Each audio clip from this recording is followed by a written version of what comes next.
anytime I hire a new employee, there are two things that I do in the first week with every new hire that I bring on in order to make sure they are a good long-term fit before I invest further time into them or invest further, money into training them.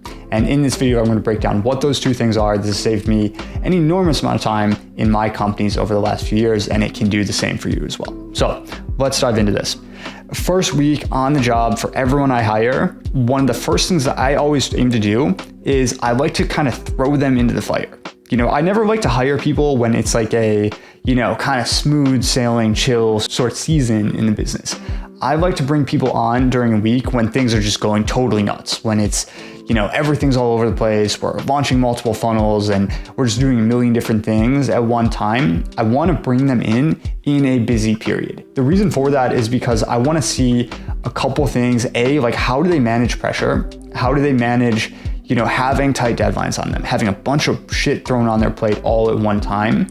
B, I want to see, their problem solving abilities, their ability to think for themselves. Are they able to, solve these issues, figure things out on the fly, or are they going to need me to kind of hold their hand through every single little issue they face? That's super important because, ultimately I can teach an employee anything in terms of, basic skill sets, but when it comes to more so character traits like problem solving, adaptability, those things are just kind of inherent to people. You kind of either have them or you don't. So that's the first one. I like to really throw employees into the fire and just see how they perform. The second thing I like to do, now this may sound counterintuitive, and I know I said earlier in the video that the goal is to kind of save money, save time here, so it may sound like this is against that, but long term I found this actually makes more sense, is I like to make sure new employees have some sort of buying decision that they make on their end. I like to tell employees to choose if we were going to buy something expensive.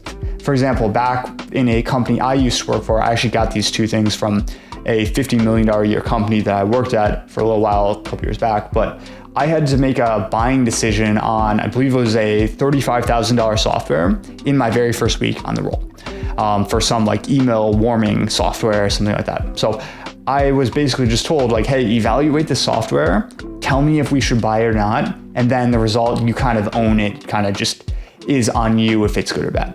I like to do something similar with my employees too, in that I basically tell them like, make a buying decision, own it, you live with the consequences. If it's good, it looks good on you. If it's bad, it looks bad on you.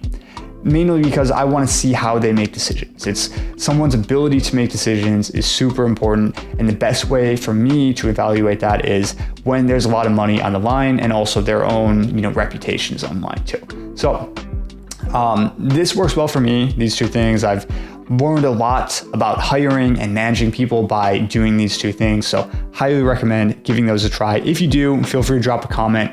Let me know how it goes.